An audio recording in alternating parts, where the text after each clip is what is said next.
Strategi kita ke depan adalah kaderisasi by design. Kaderisasi yang berbasis pada penguatan institusi pesantren, lembaga pendidikan Islam, dan termasuk juga diantaranya perguruan tinggi pesantren. Kader-kader yang akan kita kirim belajar di berbagai perguruan tinggi terbaik di dunia untuk belajar di berbagai bidang disiplin ilmu, itu adalah kader-kader yang kelak setelah mereka kembali selesai studi, kembali ke pesantren, kembali ke perguruan tinggi pesantren untuk melakukan penguatan-penguatan dan peningkatan mutu akademik, non-akademik di lembaganya masing-masing.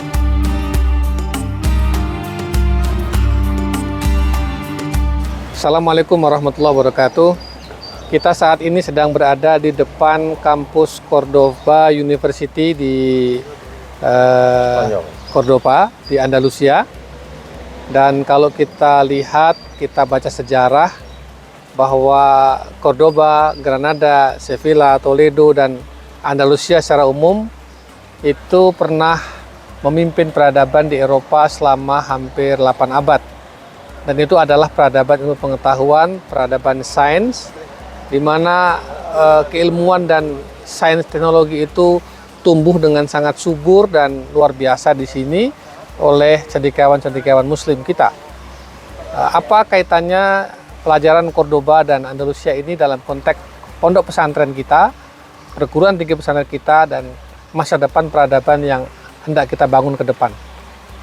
Kita ingin dengarkan apa yang perlu kita dengarkan, nasihat dan tausiah dari Profesor Dr.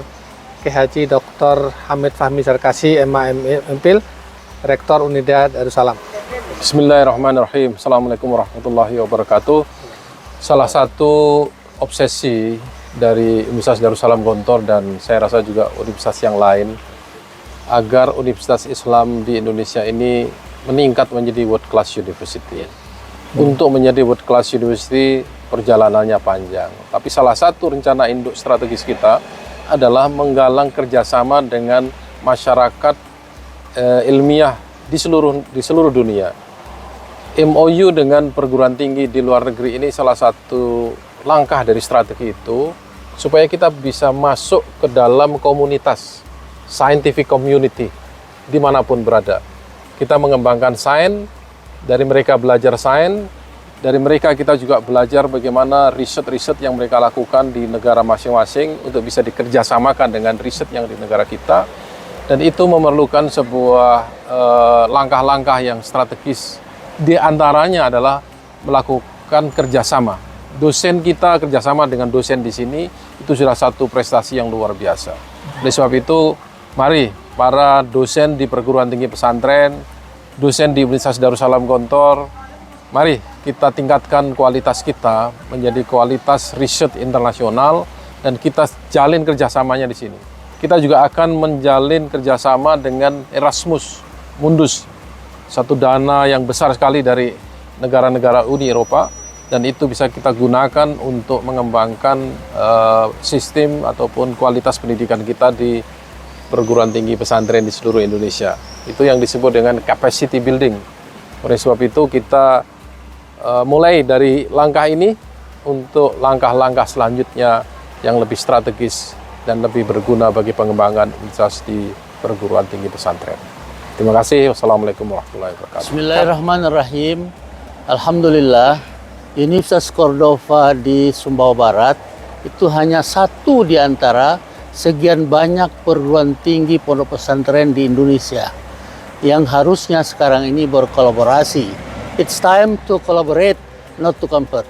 Kita semua perguruan tinggi pondok pesantren di seluruh Indonesia harus berkolaborasi, membangun kerjasama antar kita, kemudian kita mendunia. Terima kasih. Assalamualaikum warahmatullahi wabarakatuh. Oleh karena itu, strategi kita ke depan adalah kaderisasi by design. Kaderisasi yang berbasis pada penguatan institusi pesantren, lembaga pendidikan Islam, dan termasuk juga diantaranya perguruan tinggi pesantren. Kader-kader yang akan kita kirim belajar di berbagai perguruan tinggi terbaik di dunia untuk belajar di berbagai bidang disiplin ilmu, itu adalah kader-kader yang kelak setelah mereka kembali selesai studi, kembali ke pesantren, kembali ke perguruan tinggi pesantren untuk melakukan penguatan-penguatan dan peningkatan mutu akademik, non-akademik di lembaganya masing-masing. Kalau ini bisa kita lakukan secara simultan, kolaborasi dan sinergi dengan berbagai lembaga pendidikan pesantren dan perguruan tinggi pesantren di satu sisi, lembaga-lembaga filantropi di sisi lain, dan perguruan-perguruan tinggi mitra di luar negeri maupun dalam negeri di sisi yang lain lagi. Kalau ini bisa kita kerjasamakan, kaderisasi by design yang berbasis pada penguatan lembaga, institusi, maka nanti akan kuat institusi itu, lembaganya akan kuat sehingga menghasilkan mutu yang bagus, yang berdaya saing tinggi, dan pada kiranya kalau itu sudah kita lakukan, kita optimis umat Islam akan kembali memegang kejayaan dan kegemilangan seperti halnya di sini di Cordoba di Andalusia yang pernah begitu gemilang memimpin peradaban dengan sains dan teknologinya. Kita optimis. Punya Mudah-mudahan human capital. human capital, investasi sumber daya manusia yang hendak kita lakukan, dan itu harus serius dilakukan oleh kita sebagai pemangku kebijakan dan pengurus, pengelola, pengasuh, pimpinan, rektor yang ada di perguruan-perguruan tinggi Islam maupun pesantren-pesantren. Oke. Dari Cordoba, Andalusia, Profesor Dr. K.H. Hamid Fahmi Sarkasi MA MPhil, Dr. K.H. Zulkifli Muhadli SHMM, Profesor Dr. Rizan Rusli MA, dan Asosiat Profesor Dr. Abdul Hafidz Zaid LCMA. Assalamualaikum warahmatullahi wabarakatuh. Waalaikumsalam.